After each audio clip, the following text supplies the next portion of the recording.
Ora viva, boa noite, bem-vindos ao Conexão Angola na TPA Notícias, onde a informação é sempre de primeira. Eu sou o Ivan Falcão e vamos olhar para os destaques que marcaram a semana em atualidade no mundo. E referir então que esta edição é referente ao dia 6 de maio de 2024, num dia que ficou marcado para a história, a coroação do rei Carlos III e da rainha Camila, que foram hoje coroados. Vamos, entre este e outros temas, abordar aqui no programa Conexão Angola e desejar também uma ótima noite de sábado para o nosso convidado, Wellington Calazans, que também vai juntar-se a nós. E vamos começar já a olhar pelo primeiro tema que trazemos hoje à mesa. Tem a ver com o conflito no Sudão, um conflito que já leva mais de 22 dias. João Lourenço, esta semana, telefonou ao general Abdel Fattah al-Burhan, ou seja, foi mesmo já em Inglaterra onde fez este telefonema para saber da situação do conflito que vive o Sudão. Vamos agora estender o nosso sinal e o nosso muito boa noite ao Wellington Calazans, ele que está em Estocolmo e com certeza também vai ajudar-nos a perceber como é que está a ser este conflito no Sudão, um conflito que já dura há 22 dias e cerca de 1.000 mortos e mais de 50.000 refugiados já foram registados. Há o registro também de estrangeiros que continuam a deixar o país. Joe Biden adotou ao longo desta semana sanções contra o governo de Khartoum.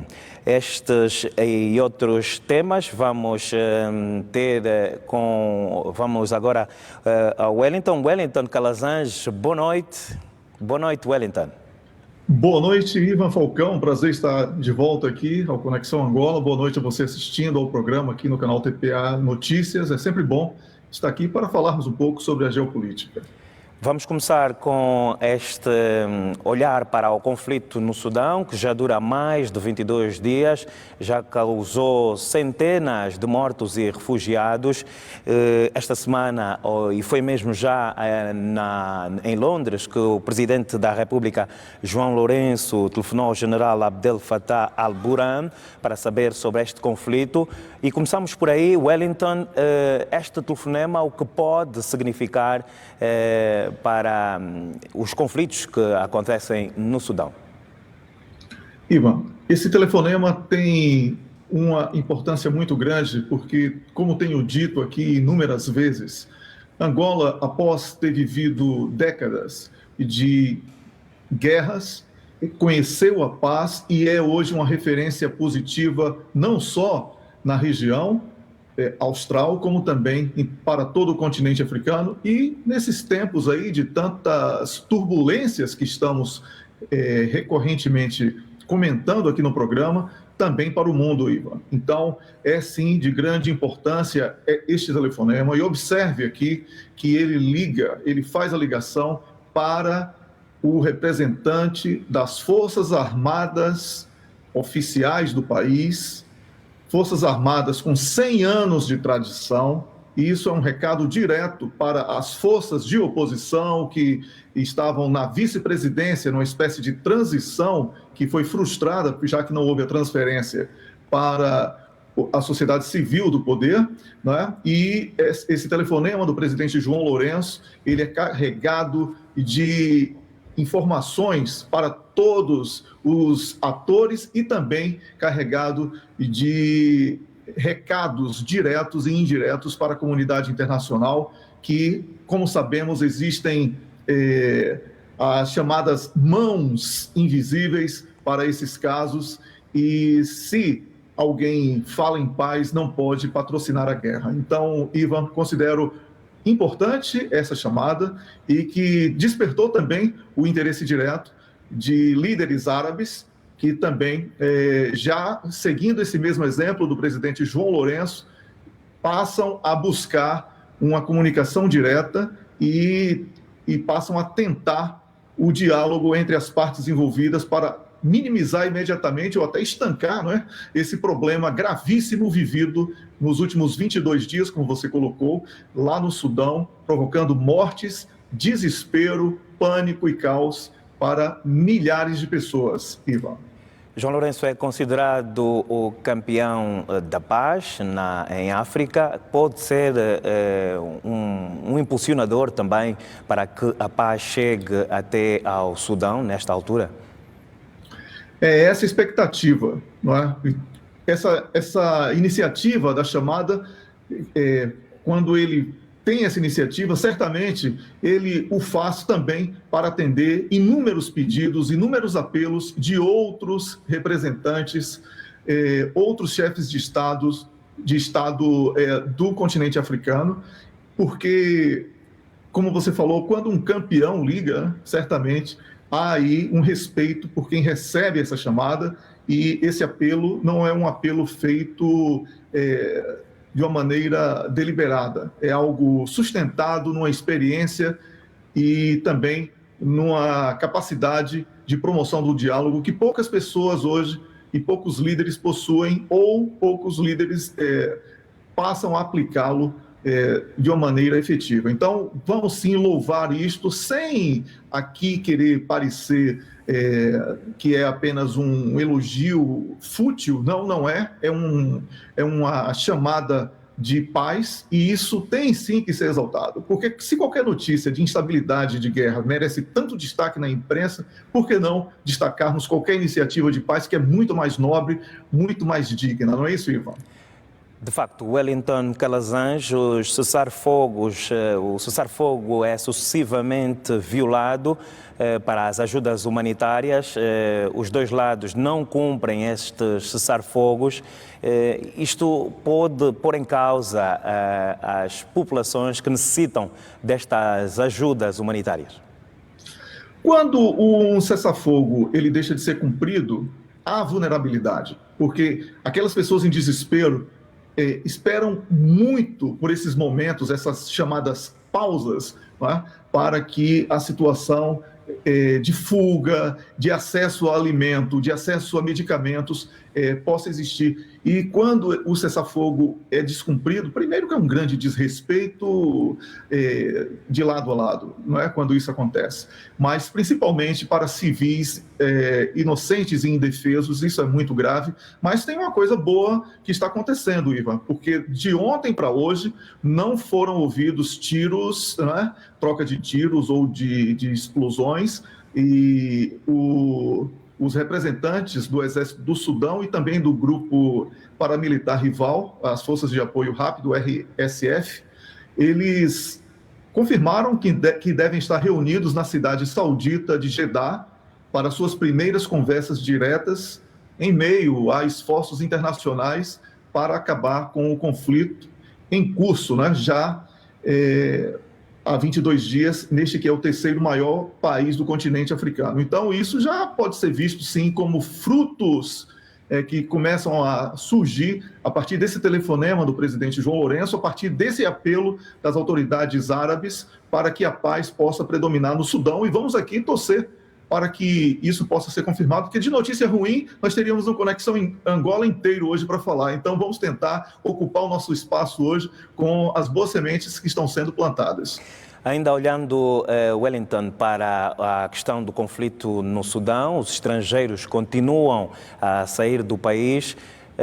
Isto é algum sinal de que depois, quando se atingir a paz, dificilmente muitos estrangeiros vão regressar a este país africano e, como já disse, e já disseste bem, um dos maiores países de África?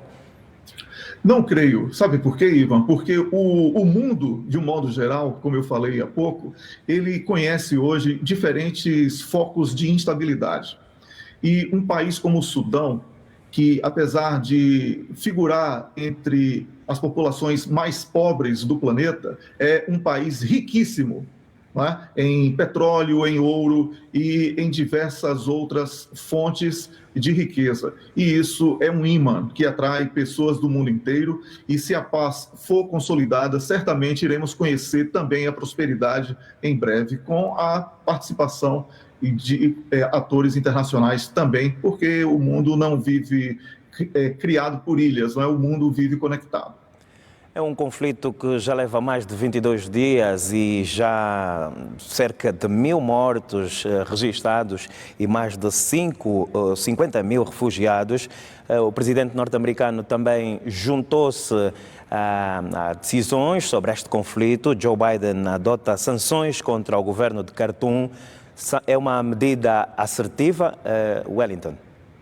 Não, é uma medida equivocada, vai na contramão do esforço da Arábia Saudita e de Angola, porque quando Angola e a Arábia Saudita buscam as forças armadas oficiais do país para que essa paz seja encontrada, e os Estados Unidos aplicam sanções ao que chamam de governo, que é representado por essas forças armadas hoje, ele está indo na contramão. Isso porque uma dessas mãos que não consegue mais ser invisível é os Estados Unidos da América, ao lado de Israel, não é? Que tentam ali tirar proveito na promoção do caos no Sudão para o acesso fácil e indevido dos minérios, e especialmente ouro e petróleo.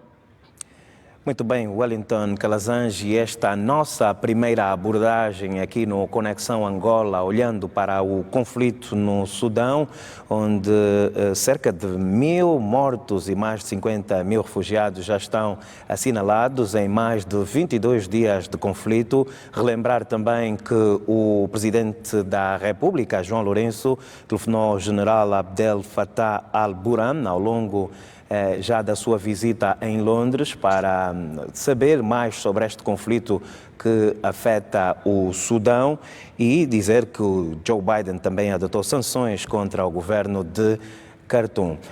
Wellington Calazans, assim já para terminar, olhando para este nosso primeiro painel que tem a ver com o conflito no Sudão, esta negociação que está a acontecer entre as duas partes na Arábia Saudita, será que vai dar frutos para um cessar-fogo?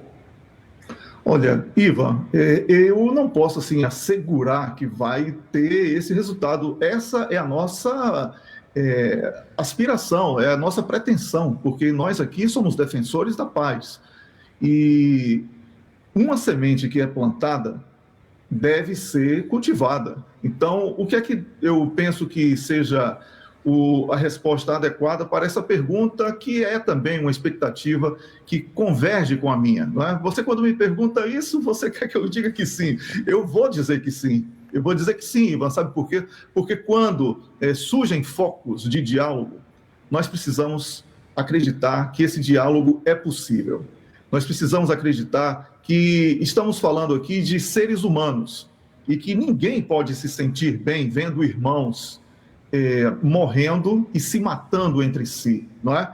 E essa capacidade de promoção do diálogo, que foi iniciada aí de maneira muito oportuna pelo presidente angolano João Lourenço e estendido aí pelo apoio da Arábia Saudita para que as partes dissonantes, não é? Elas possam dialogar, eu acredito que são sementes muito boas e que poderão sim render bons frutos, porque é um momento que o continente africano precisa concluir de uma vez por todas esses focos de instabilidade, porque as grandes potências do planeta estão em conflito entre elas. Então, é este o grande momento para que o continente africano consiga se reerguer, consiga se firmar como atores, né, cada país dentro da sua capacidade, como atores relevantes para a construção de um mundo melhor. Então, eu vou torcer, assim como você está torcendo no seu íntimo, eu sinto isso na sua pergunta, para que esse foco de diálogo ele possa produzir os frutos da paz que tanto almejamos. E a conversar que os homens se entendem a partir do diálogo. Wellington, será que uma interferência, ou seja, este conflito resolve-se entre africanos ou precisa de uma interferência estrangeira? Eu considero que, se for entre os africanos, será muito mais rápido. Olha só o que foi que aconteceu com a interferência estrangeira. Sanções. né? Essa palavra mágica que tem sido derrotada a cada rodada de sanções contra a Rússia para resolver o problema na Ucrânia.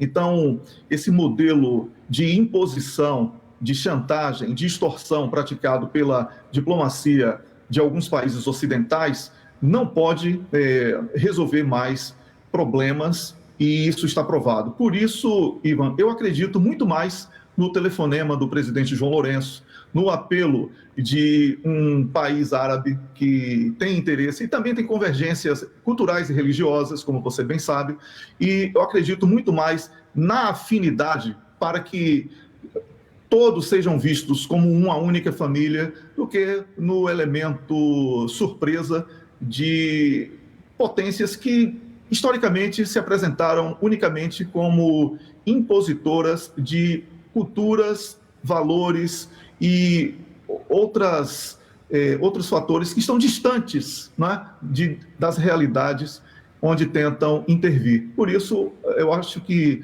a solução caseira, doméstica, africana, caberia muito melhor para esse episódio no Sudão. E este encontro que será, ou está a ser na Arábia Saudita para chegar a um cessar-fogo neste conflito no Sudão, tem também a mão da Arábia Saudita, e já disseste bem há instantes, pela questão cultural e religiosa, enfim, que as duas nações têm, pode ajudar a chegar mais rápido ao fim deste conflito no Sudão. Exatamente, através da convergência, como eu falei. É muito mais fácil quando os países possuem traços comuns e eles são utilizados como fios para o diálogo e promoção da paz. É importante lembrar, Ivan, que nós aqui estamos falando sobre 22 dias de conflito e um número de mortos que ainda é incerto. Pode ser, esse número divulgado pode ser muito maior do que o que tem sido divulgado. As imagens, inclusive, que nos chegam são de um drama e de um terror sem precedentes. O número de refugiados e o descumprimento de cessar-fogo por inúmeras vezes, como você também reportou com muita propriedade, tudo isso é preocupante. Por isso, nós devemos aqui acreditar que esses traços que unem povos e autoridades de diferentes correntes políticas, eu acredito que isto sim possa ser um fio de solução para um problema tão grave e que exige uma resposta imediata, porque as pessoas estão em sofrimento profundo, são 33% da população com gravíssimo problema de acesso à alimentação, ou seja, para além do sofrimento, morte de crianças, morte de mulheres, dificuldades de quem vive uma guerra, existe também a falta de alimento, a falta de acesso à água potável e uma série de dificuldades que têm sido aprofundadas, agravadas com esse cenário dramático de guerra. E já mesmo para terminarmos este nosso primeiro painel, ao que olha para o conflito no Sudão como comunicólogo e também alguém que está presente na Europa, mais precisamente em Estocolmo, Wellington, a imprensa dá destaque a este conflito do Sudão?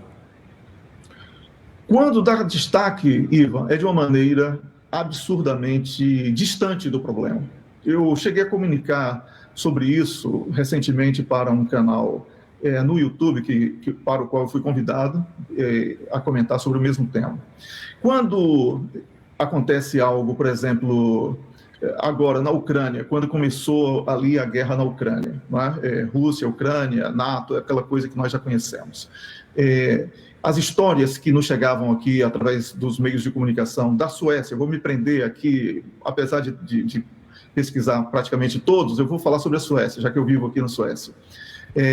Tinham personagens com nome, sobrenome, família, nome dos parentes, até o nome do cachorro, do gato, e tudo isso aparecia numa reportagem. Quando fala do Sudão, normalmente é assim, mais de 1.000 mortos no Sudão, agora vamos à previsão do tempo. É mais ou menos assim.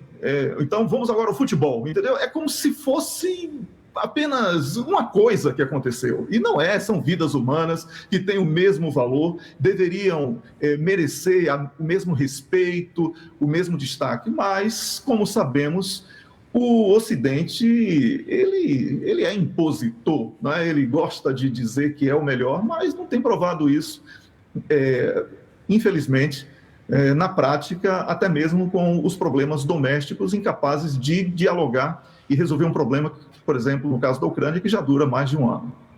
Muito bem, Wellington Calazans, vamos então colocar um ponto final a este primeiro painel que tem a ver com o conflito no Sudão.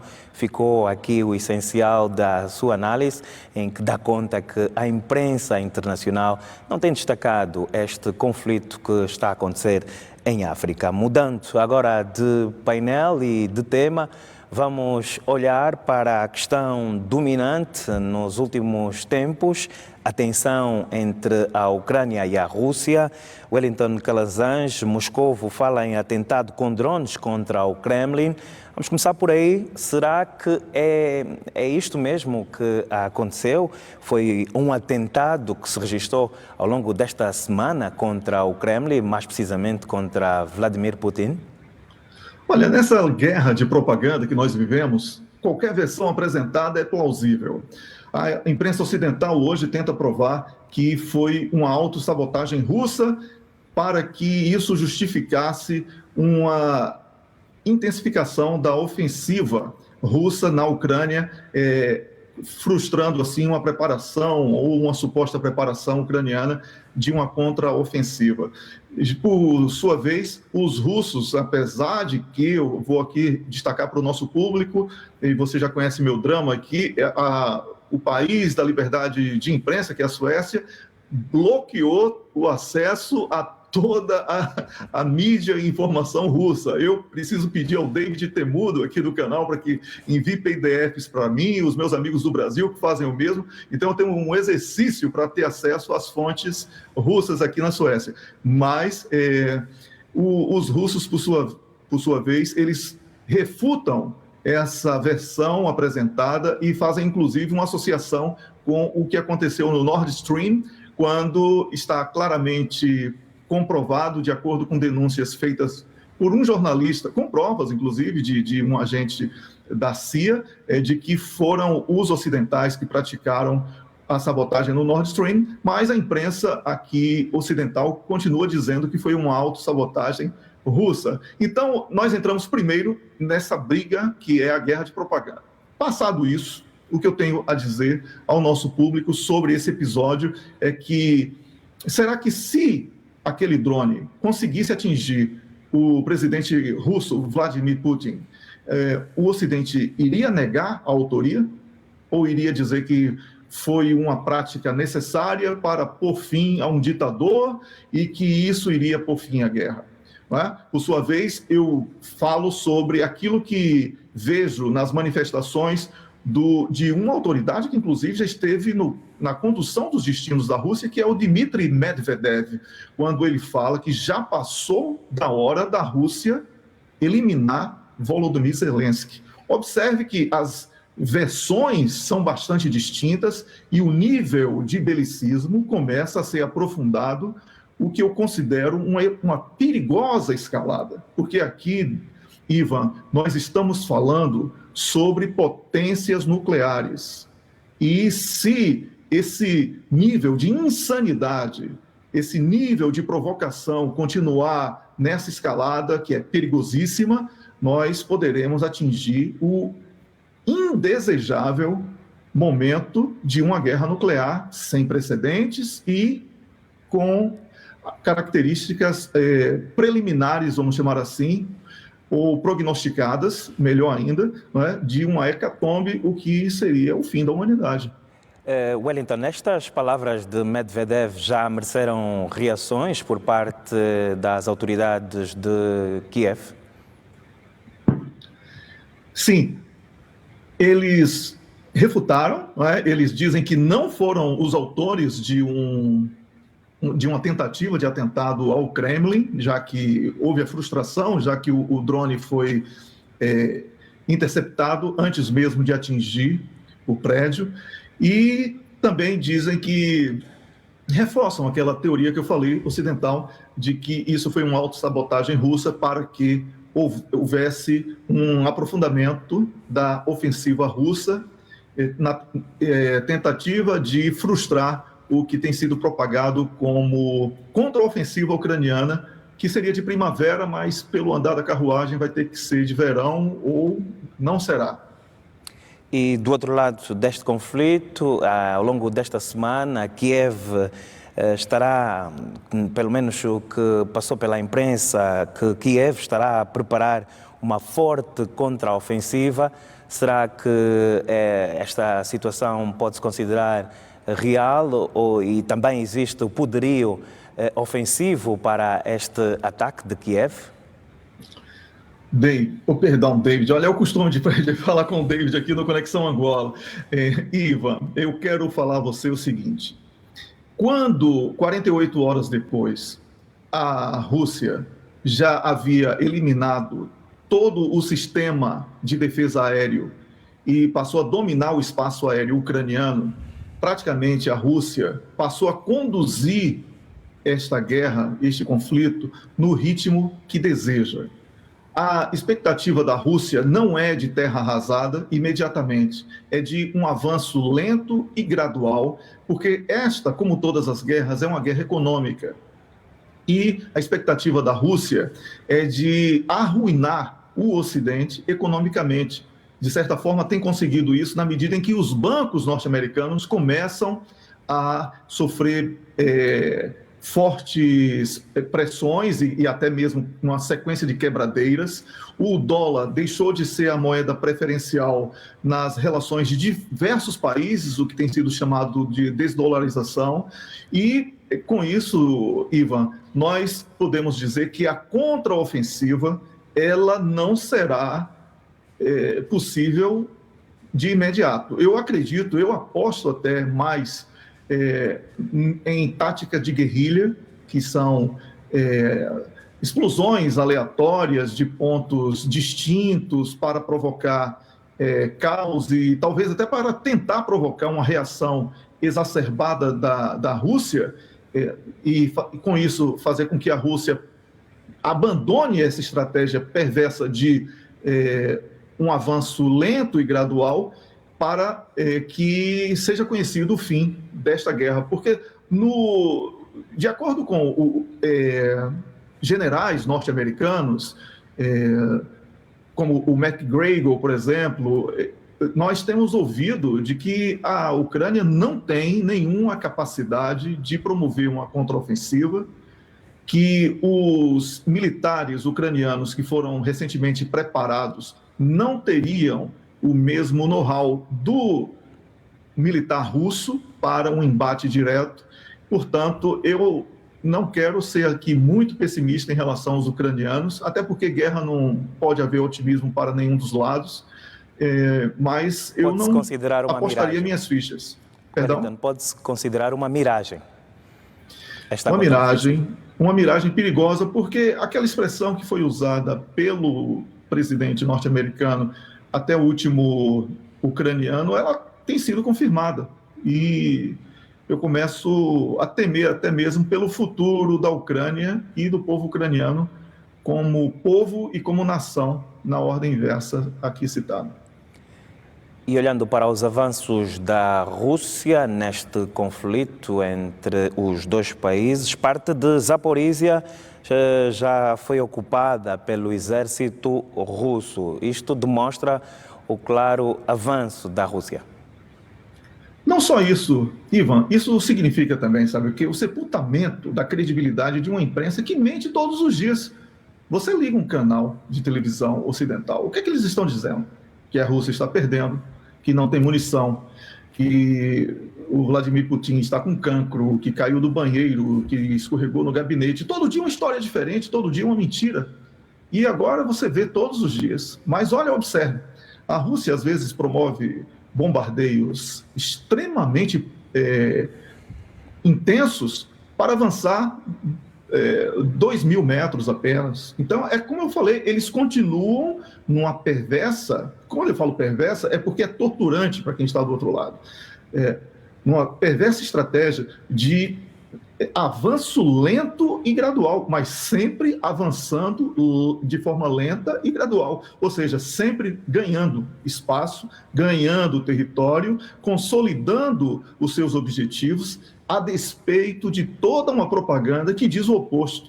Então, é muito jogo de propaganda nisso tudo, e eu vejo que existe uma necessidade imediata da China ser ouvida na sua proposta de paz, porque foi o próprio presidente angolano também pediu essa paz e repudiou, inclusive, algumas ações russas, mesmo que Angola e Rússia sejam parceiros históricos, mas é necessário que possamos aqui falar sobre novos ares na Ucrânia, não é? Como eu falei há pouco, esse mesmo Ocidente que condena determinados países e até aplicam sanções no lugar de promover a paz, eles não são capazes hoje de encontrar um fio de diálogo para resolver um problema que já está afetando não só os ucranianos, mas como diversos povos de diferentes países aqui da Europa, Ivan.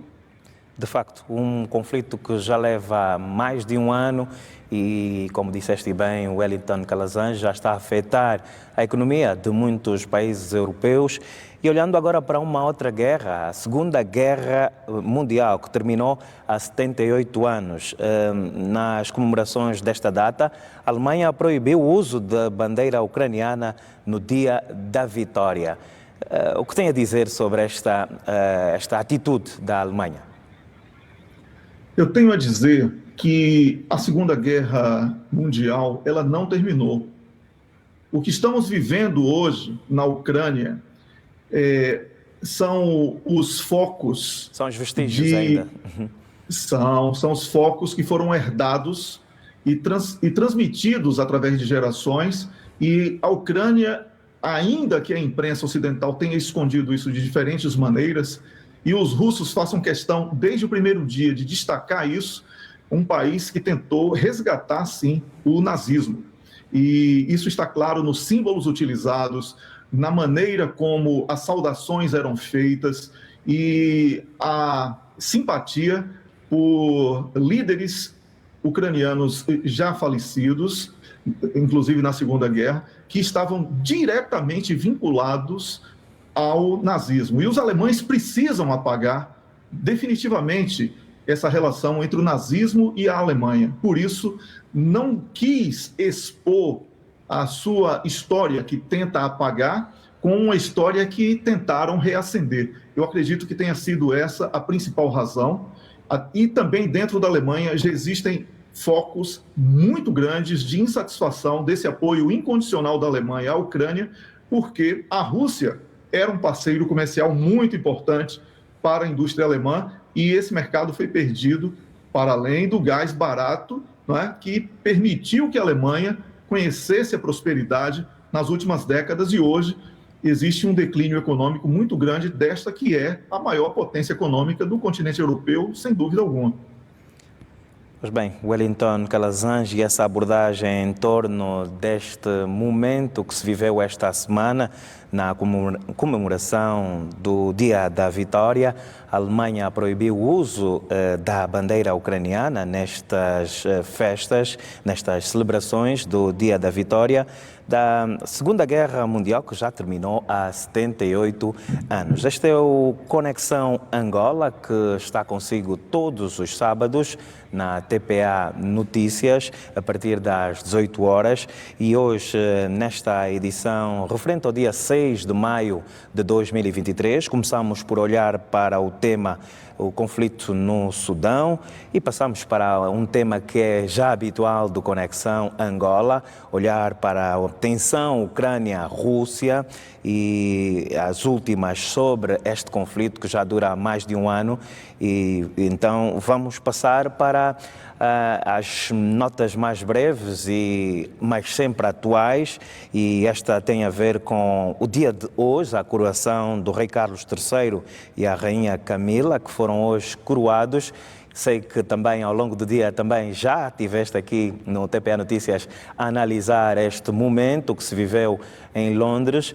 Vamos uma vez mais então olhar para este destaque do dia, a coroação do rei Carlos III e da rainha Camila, que foram hoje coroados na presença de muitos líderes mundiais, na coroação de Carlos III, com destaque também para a presença do Presidente da República, João Lourenço, acompanhado da Primeira-Dama, Ana Dias Lourenço. Wellington, Londres hoje esteve completamente parada para olhar este momento que ficou e fica marcado para a história. Sem dúvida alguma, Ivan. E aqui temos que destacar que os olhos do mundo estiveram voltados para este evento, não é? A Grã-Bretanha como um todo, vista de uma maneira diferente daquela que tem sido noticiada através de sucessivos escândalos envolvendo autoridades políticas, também de crises econômicas, greves, paralisações, protestos nas ruas, tudo isso que temos testemunhado e que será o grande desafio do novo rei, não é? Agora rei mesmo, já coroado, rei Carlos, como falamos aqui, no Brasil falamos Charles III, e esses desafios, eles convergem também com a necessidade de uma aproximação maior com os cidadãos, não é? E observe que a antecessora, que era mãe do novo rei, do rei Carlos III, a falecida Rainha Elizabeth, ela teve 7 décadas, ou pouco mais do que isso, à frente do reinado da Grã-Bretanha, conseguiu consolidar uma visão bastante respeitada, não só internamente, como também do ponto de vista mundial. Ela soube se utilizar do posto, né, de rainha para intervir nos momentos mais decisivos, soube dialogar com o povo nos momentos mais decisivos, soube também preservar as tradições da coroa. O agora rei Carlos III, ele já foi aí bastante atingido, especialmente no final dos anos 90, com a morte da sua esposa, ou ex-esposa, eles já haviam separado, né? Lady Di, a chamada Princesa Diane, que aquilo envolveu o nome dele, dos filhos, da família real como um todo, em uma série de problemas de imagem.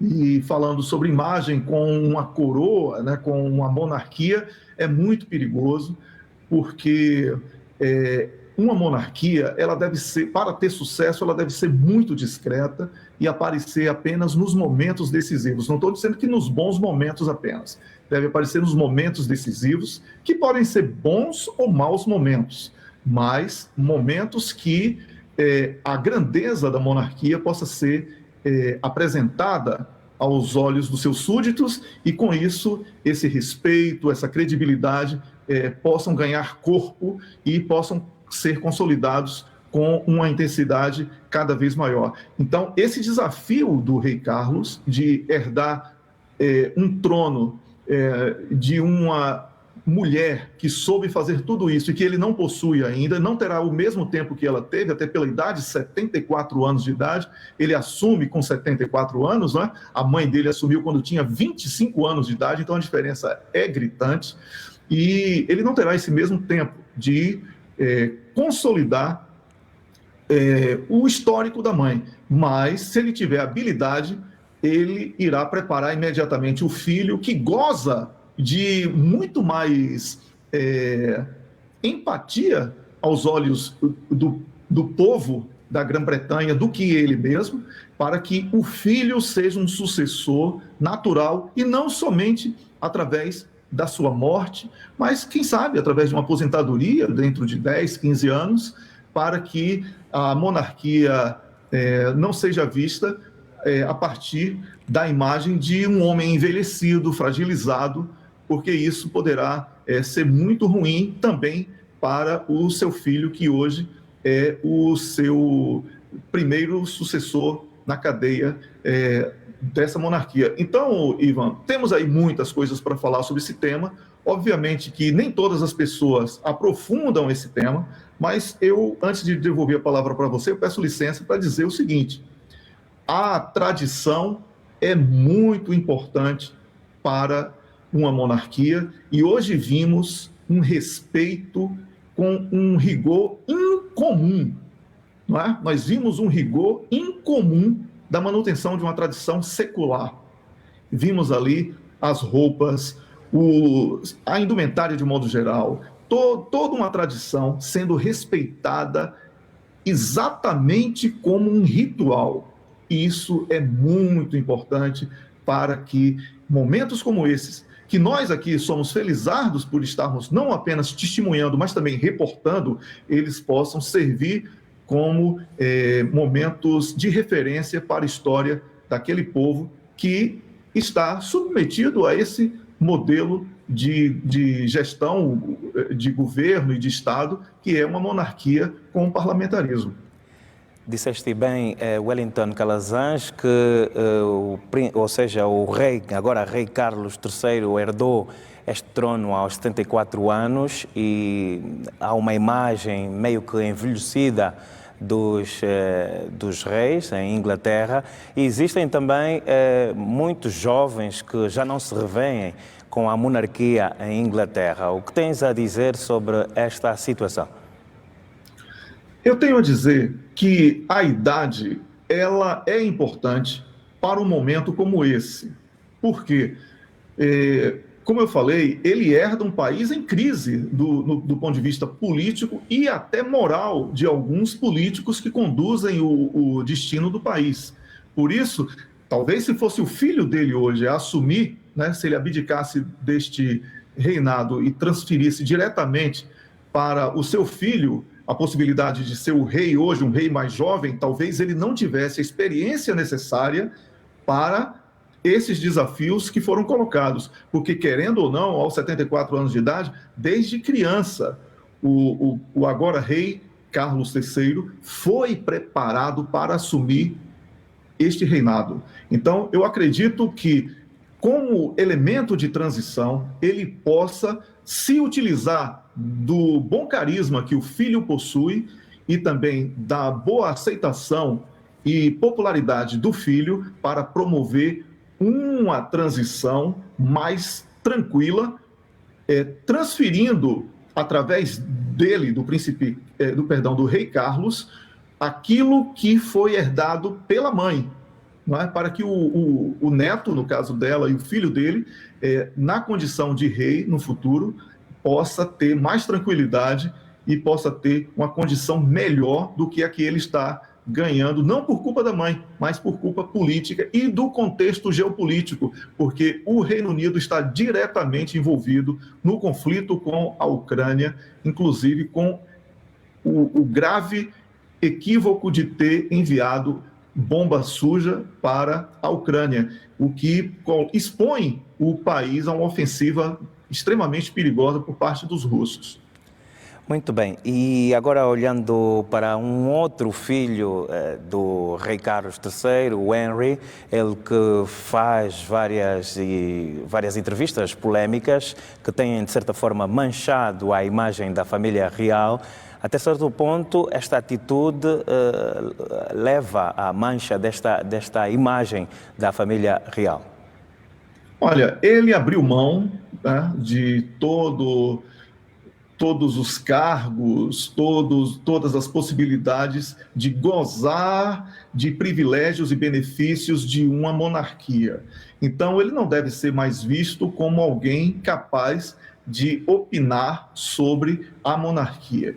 Considero ele um jovem que teve uma frustração muito grande, ainda muito cedo, quando ainda era criança, com a morte da mãe, e que não conseguiu superar aquele trauma, e ele exerce uma certa vingança não é? Em relação à família real, como uma maneira desesperada de estar protegendo uma mãe que já é falecida. Então, eu considero que ele mereça uma atenção de especialistas, de psicólogos, de analistas, para que ele possa superar os traumas e fantasmas que alimentou ao longo desses anos e possa, já que ele abdicou de todos os privilégios de uma monarquia, ele possa, como um cidadão, viver uma vida tranquila, sem precisar necessariamente ser uma espécie de incendiário. Voltando ainda para a cerimónia de hoje, Wellington, os convidados em princípio eram para serem cerca de 10 mil, mas só foram possíveis 2 mil. Que impacto é que traz esta diminuição do número de convidados? Ivan, o número de convidados é uma obrigação de quem promove o evento, não é? O sim ou não é a possibilidade de estar presente ou não no evento. Quantas vezes eu perdi eventos maravilhosos que eu gostaria de estar presente? Certamente você já viveu experiências semelhantes, não nessa mesma proporção. Não é um evento de uma posse de coroamento de um rei, mas isso acontece. O importante é destacar as presenças e não as ausências. Eu considero que o mundo, através dos meios eletrônicos e digitais, que são amplos, pôde acompanhar este evento. Este é o tema mais comentado em todas as redes sociais. Este foi o assunto mais noticiado desde ontem e certamente durante todo o fim de semana será o mais noticiado em todo o mundo, superando inclusive a guerra na Ucrânia. A situação no Sudão precisa citar, né, que é muito mais destaque no continente africano e alguns outros países do que propriamente no Ocidente, como falamos há pouco. No entanto, Ivan, eu acredito que seja o momento de destacar quem esteve presente, porque foi lá e participou de algo que, se eu tivesse oportunidade de ter participado, certamente eu iria. Não que eu tenha apreço pela monarquia ou que eu tenha desprezo pela monarquia, mas é um momento histórico e é importante participar, sobretudo como testemunha ocular de eventos que serão parte dos livros de história do presente e do futuro. E quem esteve presente e está ainda presente em Londres é o Presidente da República, João Lourenço, acompanhado da Primeira-Dama da República, Ana Dias Lourenço. Agora, já para fechar sobre este tema da coroação do rei Carlos III e a Rainha Camila, Wellington, quais serão os próximos passos daqui para frente, a partir de hoje, que o rei poderá tomar para mudar o quadro de Inglaterra e das questões que encontrou neste reinado? Por enquanto, ainda tem 2 dias de festa, não é? As festividades vão ser encerradas na segunda-feira, que foi decretado o feriado nacional. Então, eu acredito que esses 2 dias, como eu falei, merecerão o necessário destaque e envolvimento da família real e convidados. Alguns convidados já começam a deixar o país, mas alguns prometem participar de eventos festivos com concertos de bandas e artistas famosos, não só do Reino Unido, como de diferentes partes do planeta. Então, eu acredito que esses 3 dias sejam dias de festa. E esses 3 dias de festa serão vistos também como dias de reflexão, para que um novo Reino Unido, por parte da monarquia, possa ser costurado, construído, para que as crises políticas possam ser imediatamente superadas, porque a situação é muito grave na política do Reino Unido e merece, sim, uma atenção, um envolvimento direto de todos aqueles que possam participar do aconselhamento para que soluções imediatas possam ser encontradas. Estes 2 dias ou 3 que ainda restam de festa também pode ser, e aliás já tivemos aqui indícios da imprensa a considerar que serão dias que o turismo, a restauração e tudo mais em Londres vai arrecadar muitos milhões de libras. Exatamente. São muitas pessoas. Aqui da Europa, em especial, foram organizados voos especiais para o evento. Muitas pessoas são interessadas e, por incrível que pareça, muitos japoneses e chineses são muito interessados em monarquias e eles costumam fomentar o turismo neste tipo de evento e, depois do evento, certamente, com toda essa propaganda, com todo o holofote que tem merecido, não é? Muitas outras pessoas que não tiveram oportunidade de estar neste momento terão a curiosidade de estar próximas de algo tão impactante na história como nós mencionamos. Muito bem, e olhando para a história, como foi a sua última deixa, Wellington Calazans, quando é que teremos uma próxima coroação de um rei em Inglaterra? Não será em 70 anos, como vimos no caso da rainha Elizabeth II, porque ela assumiu o trono com 25 anos de idade. O seu filho e herdeiro, hoje rei, o Carlos III, assume com 74 anos de idade. Isso significa que ele terá, com muito otimismo, 2 décadas no máximo para poder exercer o seu reinado. Não creio que ele, não por questão de vida ou saúde, mas para o bem da própria monarquia, ele estenda o seu reinado até o fim da sua vida. Creio que, por ter sido preparado ao longo de toda a sua vida, ele tenha conhecimento suficiente para saber que a sua imagem só poderá ser associada a uma monarquia forte se ele tiver força para se apresentar forte. Como, lamentavelmente, a idade não permitirá que ele o faça por muitos anos, ele terá que transferir isso. Por isso, eu acredito que em menos de 20 anos nós teremos um novo rei no Reino Unido, mas não seria o dia apropriado para falarmos sobre isso, mas estou respondendo porque você é bastante simpático. Vamos então olhar para um outro destaque ao longo desta semana no Conexão Angola, tem a ver com a Covid-19. A OMS Wellington declarou o fim da emergência global, ou seja, o fim da pandemia. Que significado pode representar esta decisão da OMS para a economia mundial? Para a economia mundial significa muita coisa, Ivan. Sabemos que aqueles 2 anos foram anos muito difíceis, não só para governos, mas também para o setor privado. Nunca foi prognosticado, ninguém teria a capacidade de, em 2018, 2019, imaginar que por 2 anos as suas empresas, os seus governos, os seus projetos seriam frustrados por um bloqueio total do planeta.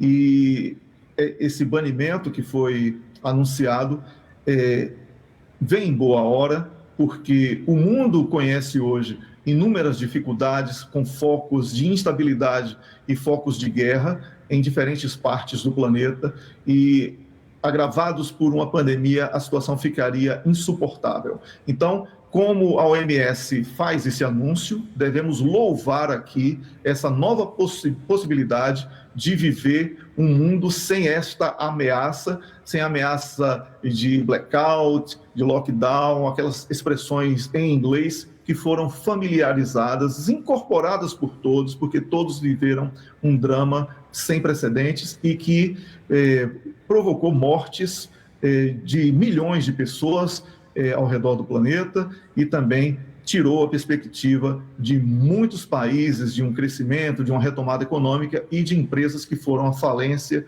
muitas empresas foram à falência e ainda hoje temos testemunhado as sequelas gravíssimas dos graves impactos que essa pandemia provocou em vidas humanas, em famílias e também nas economias, Ivan.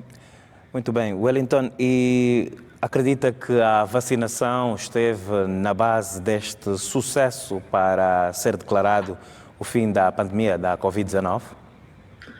Vacinação Ivan, global? esse é um tema bastante polêmico, porque hoje já começam a surgir, através de cientistas, uma série de questionamentos sobre a eficácia da vacina e a necessidade de ter a repetição de tantas doses. Mas vamos aqui acreditar que os cientistas não se utilizaram de uma pandemia para fazer com que uma população mundial servisse de cobaia, né? Então, eu acredito que foi um desafio para os cientistas, foi um desafio para a ciência de um modo geral, e certamente os erros e acertos deverão ser estudados por especialistas da matéria para que os resultados verdadeiros e os impactos de médio e longo prazos possam ser apresentados, quebrando também uma série de boatos e também de expectativas negativas em torno do episódio da vacinação. Eu, particularmente, fui vacinado, né? Eu posso mencionar o meu nome aqui como alguém que foi vacinado por 3 vezes e não me senti bem. Confesso, me senti péssimo durante um bom tempo, peguei a doença, inclusive, sofri bastante e ainda hoje sofro sequelas disso, perda de memória permanente, uma série de outras coisas, mas eu não quero dizer que foi a vacina, né? Eu não quero dizer que foi a doença, eu preciso saber, eu preciso que os cientistas continuem pesquisando, estudando, para que não só eu, mas como todos os vacinados e os não vacinados possam ter as melhores respostas e que o mundo, em pleno século XXI, não viva sob especulação de fake news, de boato de WhatsApp, da crença de Dona Maria da esquina que faz o remédio com folha, enquanto nós temos aí todo um aparato da ciência para poder promover a segurança que todos nós precisamos.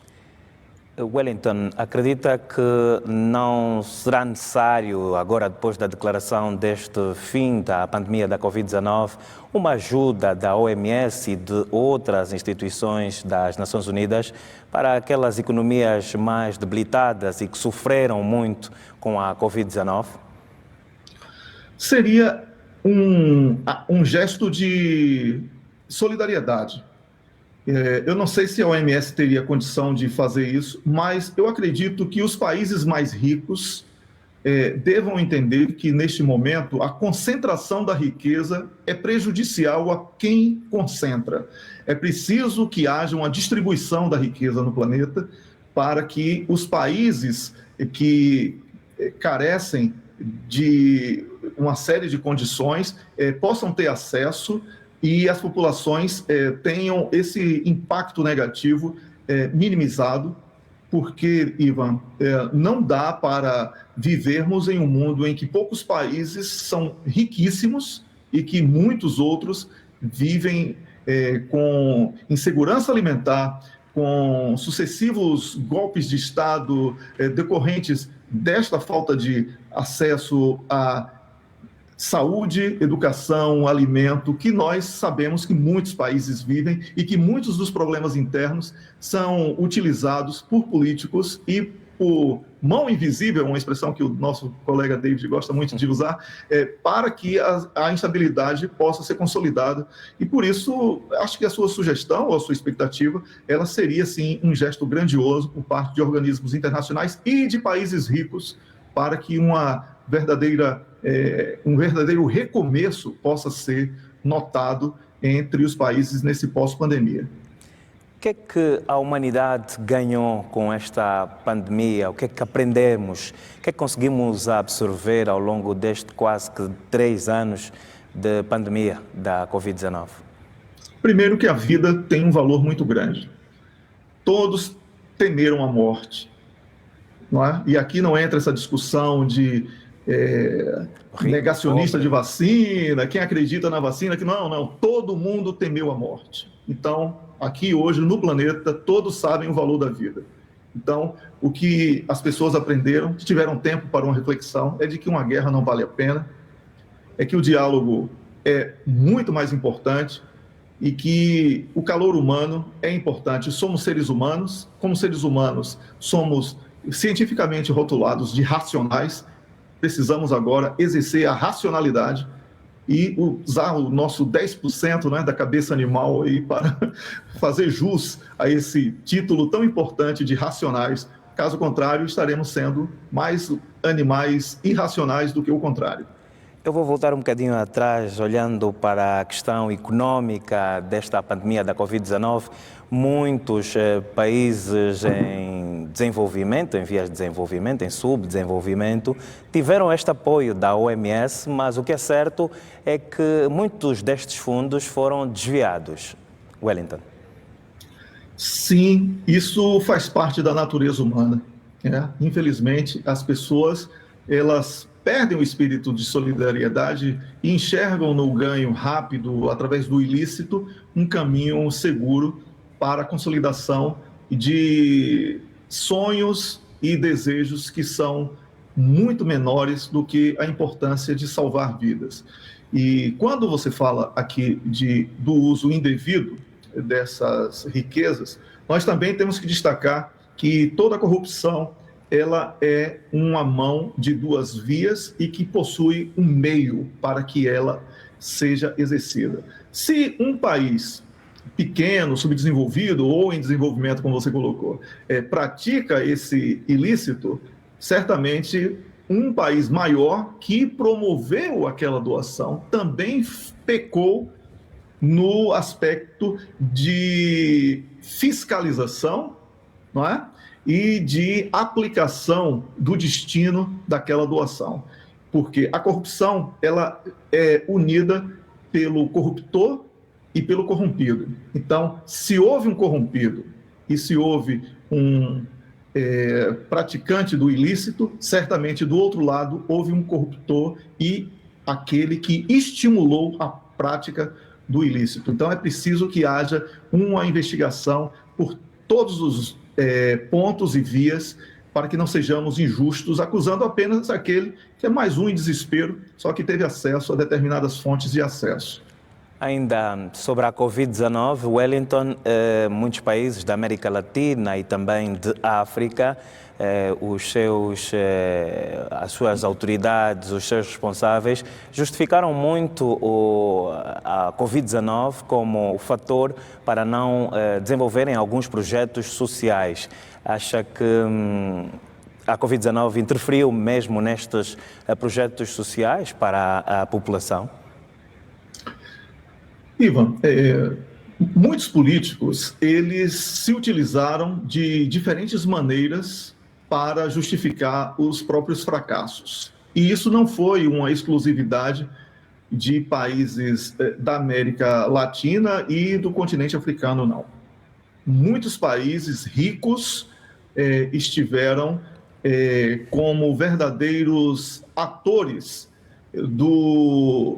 da prática do esconderijo da verdade, por se utilizando da pandemia como um grande escudo e como a grande razão de todos os males. Hoje, para tirar um pouco o peso dessa tradição de culpar os africanos e os latino-americanos de tudo que é errado do planeta, vemos aqui, por exemplo, no episódio da Ucrânia, a desculpa de muitos governantes de países europeus e dos Estados Unidos da América e Canadá, não é? Culpar a Rússia pelo fracasso das suas economias, quando sabemos que não é a Rússia a culpada disso tudo, não é? Então é um conjunto de fatores. É preciso que esse rótulo seja afastado do africano e do latino-americano, porque nós somos também vítimas de diferentes formas de exploração, inclusive da imagem, porque a autoestima do africano e do latino-americano precisa ser resgatada na medida em que ele acredita nele mesmo. E eu acredito muito que somos capazes de uma reação, somos capazes de nos apresentarmos como exemplos positivos para uma infinidade de outras coisas que o mundo precisa. Uma questão bem mais simpática e ainda sobre a Covid-19, já mesmo para terminar, Wellington, e também para provocar um bocadinho, Agora, com o final da Covid-19, a pandemia declarada pela OMS, com certeza que os países da América Latina e também da África vão apostar e vão receber mais turistas.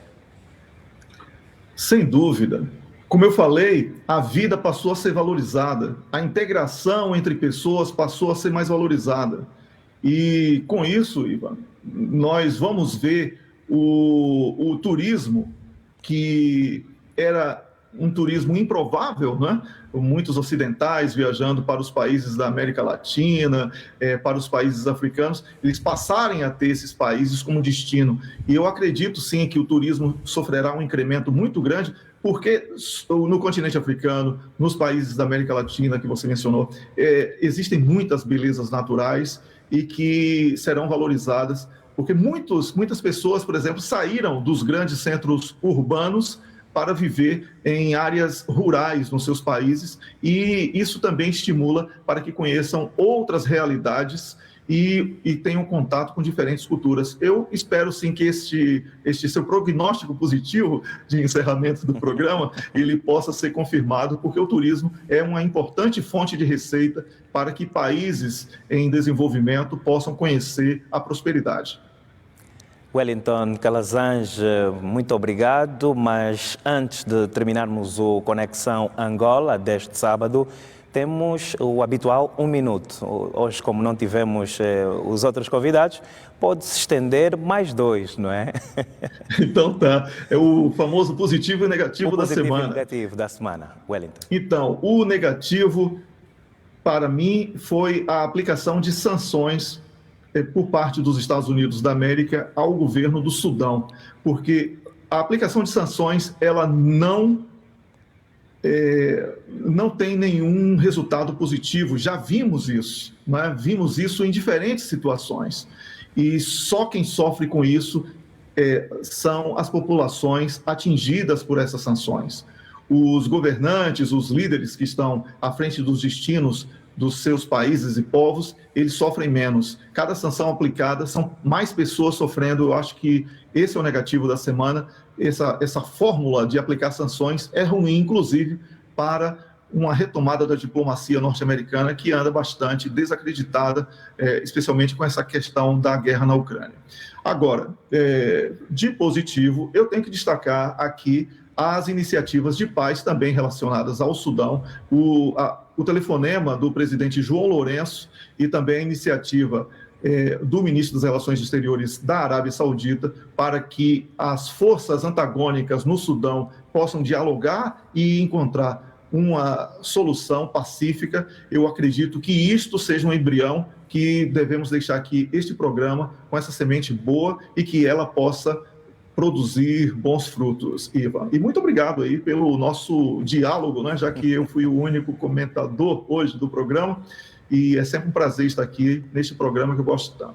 Nós é que agradecemos a disponibilidade do Wellington Calazans, comentador da TPA a partir da Suécia, em Estocolmo.